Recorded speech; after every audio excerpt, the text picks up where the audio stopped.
Hello friends, আসসালামু আলাইকুম। Welcome back to my channel. আশা করছি সবাই আল্লাহর অশেষ রহমতে ভালো আছেন। আমিও ভালো আছি আলহামদুলিল্লাহ। তো আজকে আমি কিছু কলমি শাকের বীজ বসাবো, সেটাই শেয়ার করব আপনাদের সঙ্গে।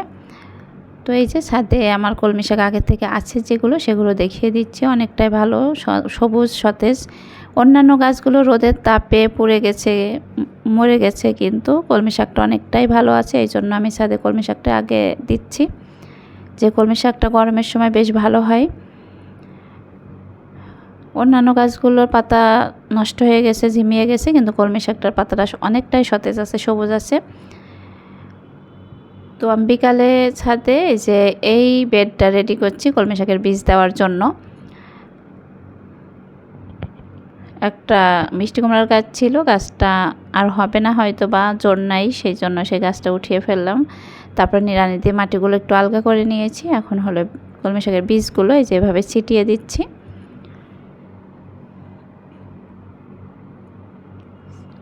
এর আগে এখানে লাল শাক ছিল, লাল শাকও অনেক ভালো হয়েছিল। এখন হচ্ছে গরমের সিজনে কলমি শাকটাও অনেক ভালো হয়, এই জন্য এখানে দিচ্ছি। এই ছাদে এত গরমেও কলমি শাকটা ভালোই হয়েছে দেখতে পাচ্ছি। এখন হলো মাটিটা দিয়ে ঢেকে দিচ্ছি বীজগুলো।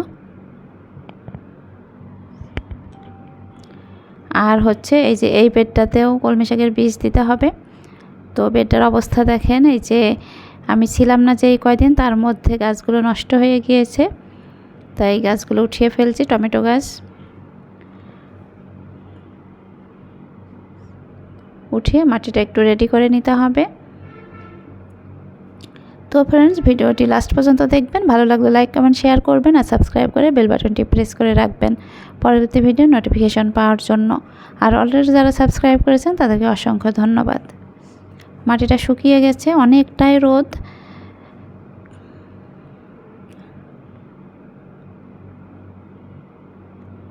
এত রোদে তারপরে আমি ছিলাম না, বেড়াতে গিয়েছিলাম ঈদে, তখন হচ্ছে অনেকগুলো গাছই আমার নষ্ট হয়ে গিয়েছে।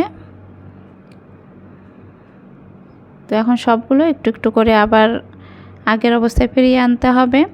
তো কলমি শাক দিয়ে শুরু করছি, একটা একটা করে বীজ দিতে হবে, আর নতুন করে গাছ হবে। তারপরে পানি দিতে হবে, যত্ন করতে হবে। আর বৃষ্টি হলে তো ভালোই, বৃষ্টি না হলেও বেশি বেশি পানি দিয়েও চেষ্টা করতে হবে। তো এই যে মাটিটা আমি ঝুরঝুরে করে নিয়েছি, আগাছা পরিষ্কার করে মাটিটা ঝুরঝুরে করে নিয়েছি। এখন হলো বীজগুলো এভাবে ছড়িয়ে দিচ্ছি।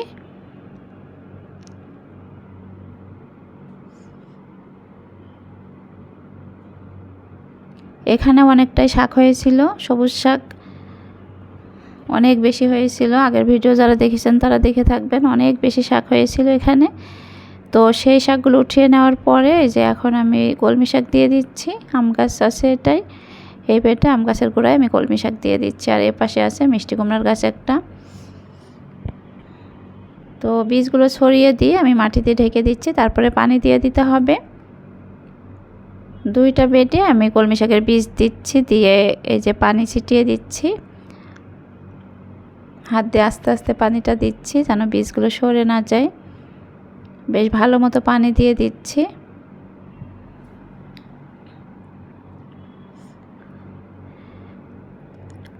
তারপরে হচ্ছে এখন আমি এই যে কুমড়োর শাক কাটবো কিছু, আর হচ্ছে যেগুলোতে বীজ দিয়েছি ওগুলো এখন তো বিকালে, এই জন্য খোলাই থাকবে। সকালে আমি রোদের জন্য একটু ঢেকে দিয়ে যাব, তো সেটাও শেয়ার করব। এখন হচ্ছে কুমড়োর কয়টা ডগা কেটে নিচ্ছি কুমড়োর শাক খাওয়ার জন্য, মিষ্টি কুমড়া। তাই মিষ্টি কুমড়া, একটা মিষ্টি কুমড়া ধরেনি, শুধুমাত্র ফুল হয় মাঝে মাঝে, তবে মিষ্টি কুমড়া সহ ফুল একটাও হয় না, শুধু পুরুষ ফুলই ফোটে। তো আমি কয়টা ডগা কেটে নিচ্ছি। এই যে এখানে আরেকটা মিষ্টি কুমড়ো গাছ। আমার ছাদ বাগানে কয়েকটা মিষ্টি কুমড়ো গাছ আছে, বেশ বড় হয়েছে, কিন্তু কোনো মিষ্টি কুমড়া ধরে না।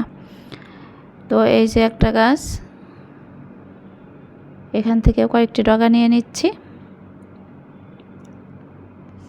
অল্প একটু হলেই হয়ে যাবে, বেশিটা লাগবে না। এই যে এই পরিমাণ নিয়েছি আমি।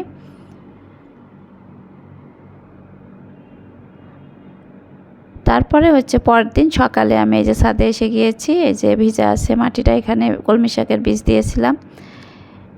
এখানে দেখতে পাচ্ছি কুমড়োর ফুল ফুটেছে, তাই ফুলগুলো নিয়ে নিতে হবে।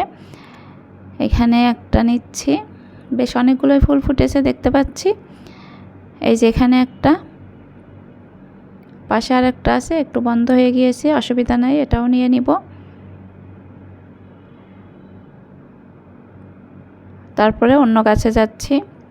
এই গাছটায় 3টা ফুল ছিল, এখন অন্য একটা গাছে। তার আগে এখানে একটু দেখে নিচ্ছি আর আছে কি না, তো নাই এখানে আর। তারপরে হচ্ছে এই গাছটা দেখতে হবে। এই যে এখানেও কলমি শাকের বীজ দিয়েছিলাম, এই যে মাটিটা ভেজে আছে, এই জন্য আর পানি দিচ্ছি না এখন শুধু ছায়া করে দিয়ে যাব। এই যে এখানে ফুল।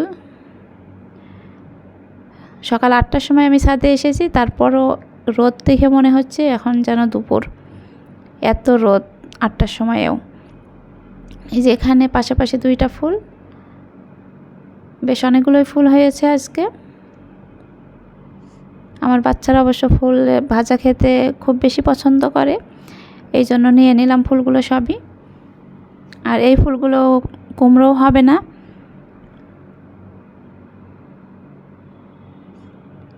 তো ফুল উঠানো শেষ, এই যে এইগুলো হয়েছে। এখন হলো আমি এই যে বীজগুলো ঢেকে দিয়ে যাব। এই যে এইটা দিয়ে আমি এই বীজটা ঢেকে দিচ্ছি, এই বেডটা ঢেকে দিচ্ছি, তারপরে এই বেডটাও এই যে এটা দিয়ে ঢেকে দিয়েছি। তো আজকে এ পর্যন্ত, ভালো থাকবেন সবাই, আল্লাহ হাফেজ, আসসালামু আলাইকুম।